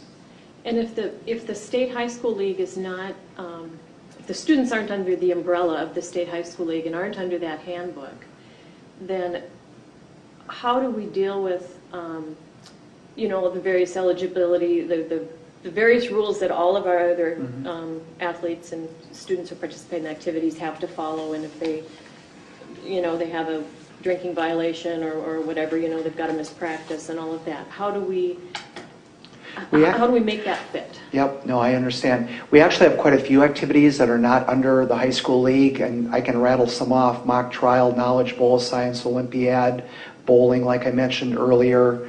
There's quite a number that, even rock and roll revival, all of our drama, we still can govern the eligibility piece because they sign our forms. With the high school league, and when we tie it to the league, we have to use their minimum requirements, but we can always add to their requirements. So we can have our policy and we can institute our policy even though it's not a high school league sort of activity. And you anticipate that we would do that? I mean, just as we have, I Yes. know of incidents with drama and things where kids miss practice Yes. or even performance. Yes, absolutely. I believe we would have to. Yeah. We can't make that exception to Clay Target that, okay, we're going to have them be an activity in our activities program, but we're going to exempt them from the eligibility. We just can't do that. That wouldn't be a good path to take. So I have to ask this side question before I forget, but the fee for Clay Target is $65, but the fee for middle school dance is $90? And I don't have kids at either of that grade right now, so Right. Well, we just put the fee at $65 just to make it in line with what we have in bowling, because that's the lowest activity fee that we currently have for a high school activity. The middle school piece, I really believe that they're going to be getting more hours, more time within our school district facility. So I think the $90, because it falls in line with what other middle school activities pay, because that's what other middle school activities are $90. okay. And then just going back to the previous point, you were saying that we don't want to make a lot of exceptions for a particular activity. Other than the Sunday practice, the fact that we don't supply transportation, and none of their equipment can be on our property, what other exceptions do you see that would be different than other activities that we're... Right. Again, the biggest or the best comparison would be bowling, and the proposal in the information sheet on bowling is almost identical except the sport-specific things, obviously, for Clay Target and bowling. But the no transportation piece exists for bowling as well. And really, it really wouldn't even work for us to provide transportation for Clay Target, but I felt it needed to be in there. Just by the nature of how that activity works and where people live and where they're coming from on a Sunday, trying to accommodate and try to provide transportation just isn't prudent. It wouldn't work. So we do make this Sunday exception for bowling? Yes, we do. And the transportation exception for bowling. Yes, correct. And obviously, all of the equipment, although you could obviously carry your bowling ball Well, in we your don't trunk. forbid bowling balls on our... But basically... Or shoes. Or shoes. But basically, all, the lanes and whatever, just like the trap range, are off-site. Yeah. Probably the other thing, if I could just ask maybe Scott to share. Sure. Give them just a little bit of a sense of what it's like when a student comes up to the line to shoot. And because I think maybe people kind of, you have the impression, everybody's watched too many Westerns over the years, but basically in terms of a trap range, how people come to the line and how they participate, that enhances that safety aspect. Well, we start out basically in the clubhouse. And I've got a clipboard, and it's got the squad on it. The squad is made up of 5 athletes, and they're mixed with male, female. From there, we call them out to one of the ranges, and there are 2, 3, and 4 are the 3 ranges we have out there. They'll walk out there, and the guns are all kept outside on gun racks. Very nice looking Northfield Raider gun racks, by the way. And they will pick up their gun on the way to that trap range, and against safety. Barrels are always up, no ifs, ands, or buts about it.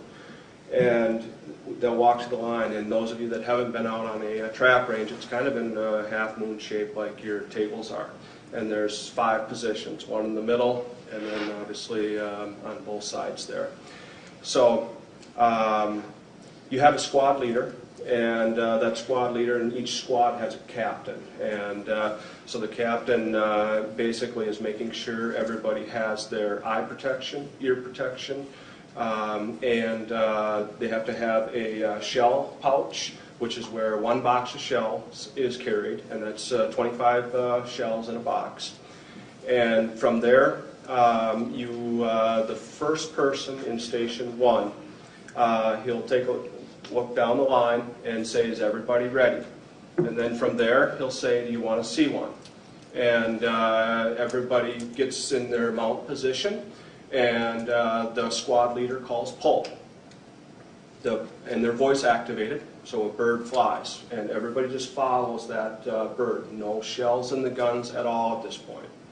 At that point, then, the squad leader, he or she will take and put a shell in his gun, mount the gun, pointing down range, call pull, and shoot the bird.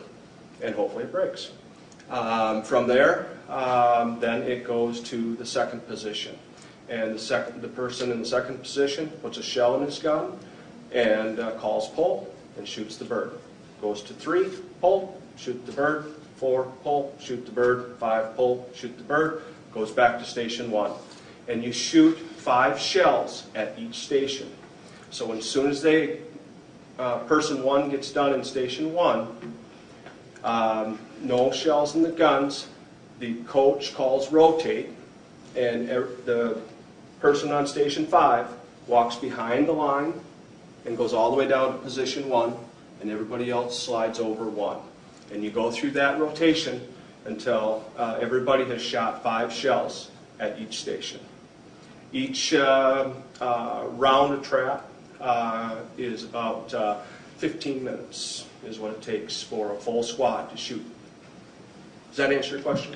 Yeah, I think the key piece is never more than 1 shell in 1 gun at any time. All the rest of the guns are empty. That is correct. Always in rotation. Always squared away in terms of making sure that that squad operates as a squad in making any kind of movement, any kind of piece. So it's even very different than if you went out pheasant hunting or rabbit hunting or whatever, where you have maybe several guys in line or several guys moving along, all of whom who have multiple shells in a shotgun and waiting for a bird to flush or a rabbit to flush or whatever. It's a very different level of safety, and it's very much framed. It's around a military. It's framed around a military approach to doing this kind of thing, just Very like any other kind of target range. Very, very controlled.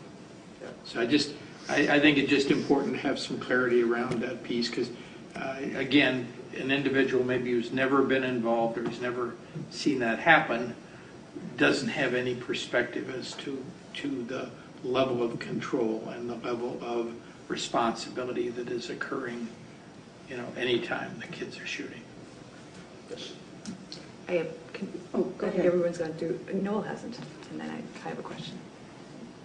I too have concerns about activity that occur on Sunday.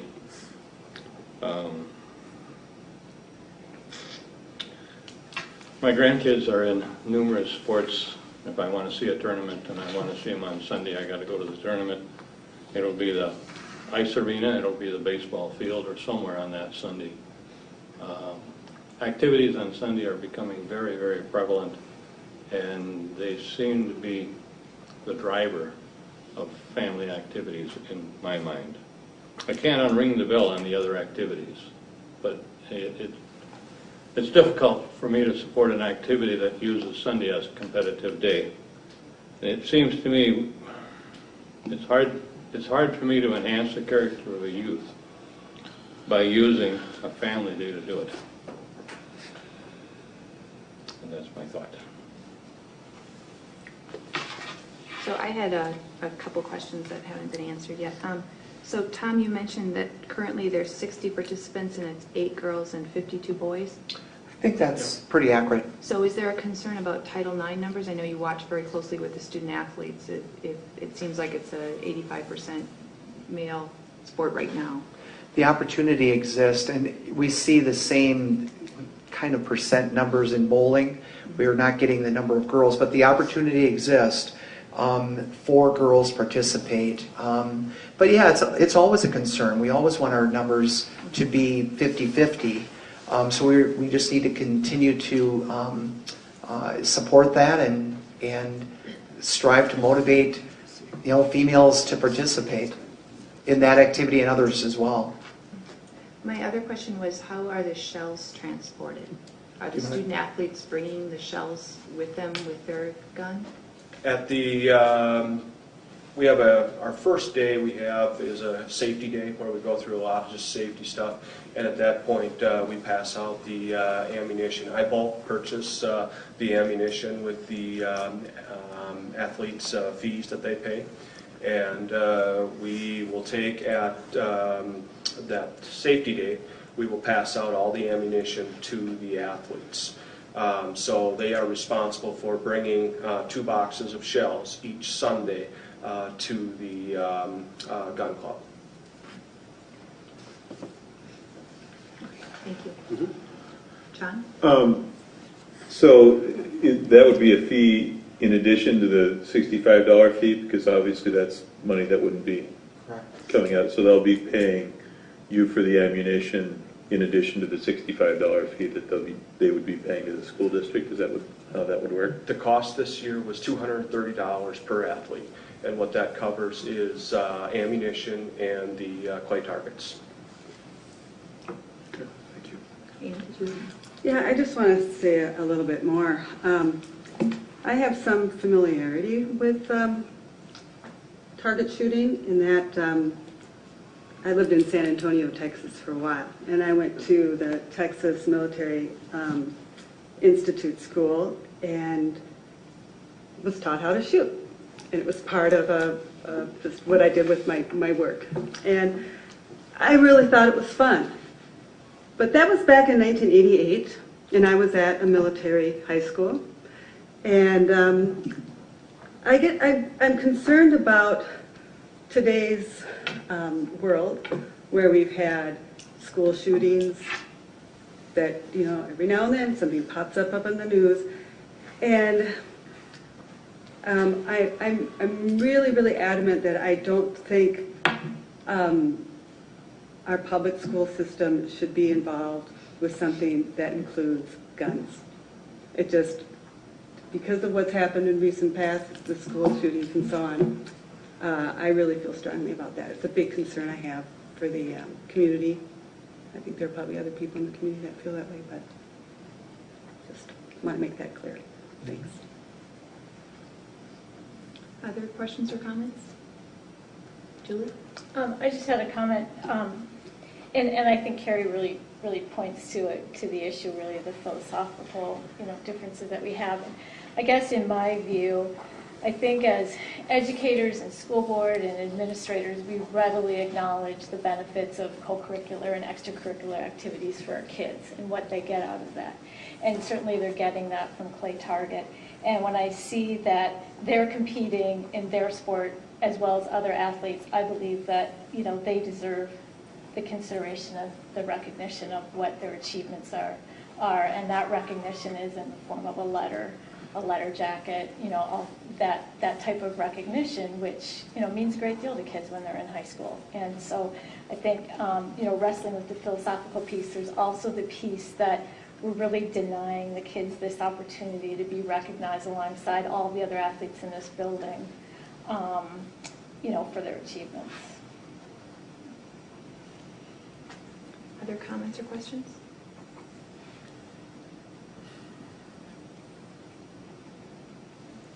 So where we heard the information and we had an opportunity to ask questions, tell me a little bit about how this is moving forward.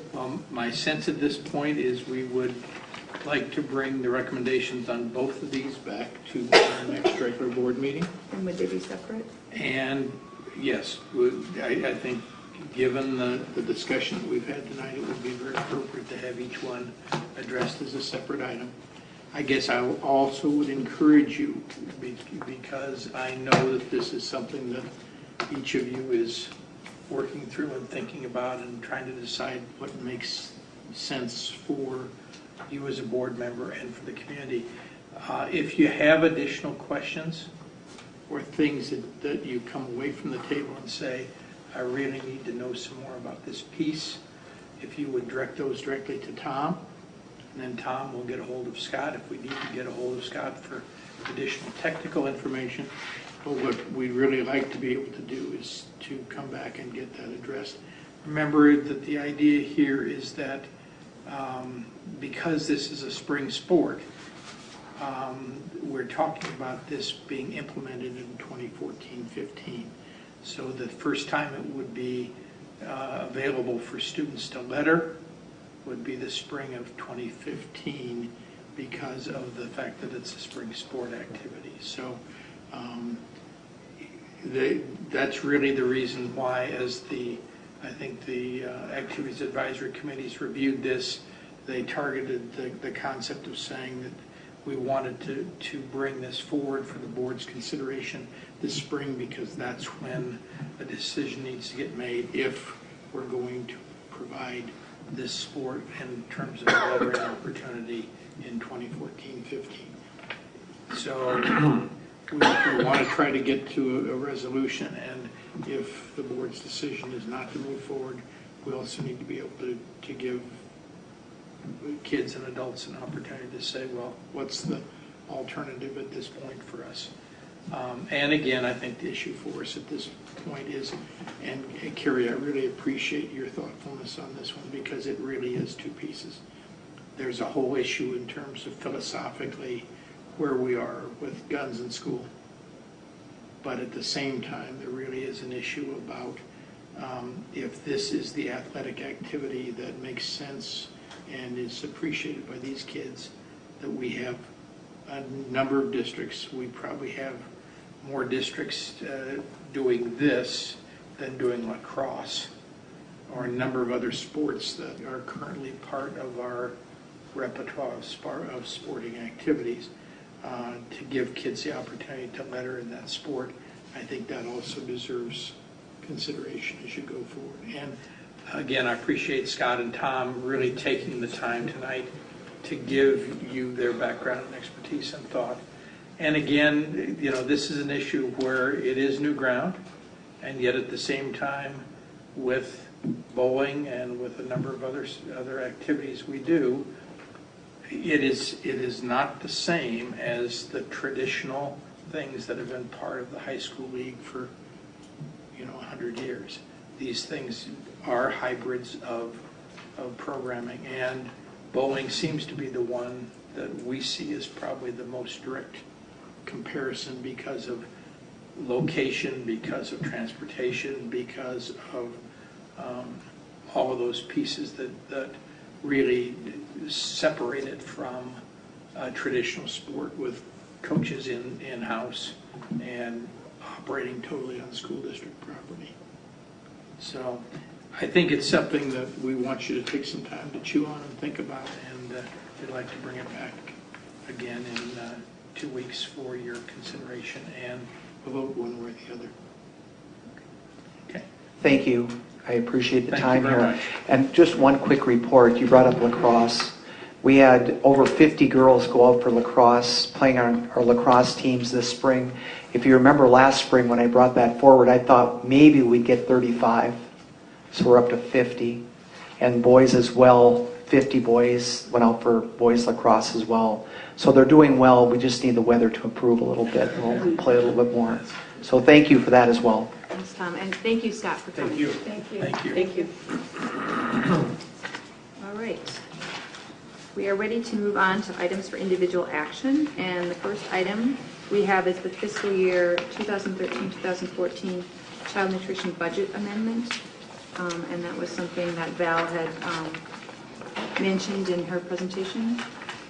Is there anything that you want to add? Really nothing other, and again, specifically the adjustment here is simply to address the fact that they determined to split the renovation project that's currently in place out over a 2-year period rather than a single-year period. So we have a reduced amount of expenditure in 2013-14, an increased amount of expenditure in 2014-15. It will all work out, and again, as Val shared, we still will have a very reasonable fund balance, and we will have a significantly enhanced set of facilities and equipment for our buildings. So the superintendent's recommendation is to approve this revised child nutrition budget as explained. Is there a motion to approve that? Moved by Noel. Move it. Nope. You can have it. Second by Ann. Kirsty's not quick on the draws. I know. All right, we have a motion and a second. Are there further questions? Okay. All those in favor of approving the motion, say aye. Aye. Opposed? Motion carries. Our second item is a resolution which will require a roll call vote, and I will remind board members that there was your table file had a correction to that, so that we'd be looking at the correct year.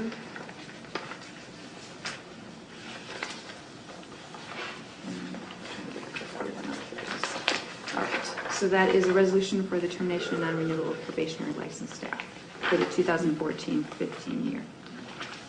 So is there a motion? So moved. Moved by Rob, seconded by John. Second. Any questions? Okay. Scrabble, Aye. Hardy, Aye. Nelson, Aye. Pritchard, Aye. Maple, Aye. Blossom, Aye. and Iverson. Aye. Motion carries. All right. And our third item for individual action is the amendment to the Northfield Community Resource Center lease agreement, the NCRC. Dr. Richardson, do you want to add? Sure. You will see in your materials an execution copy for the amendment to the NCRC lease agreement, and attached to that is the existing lease agreement that has been in place since 2005.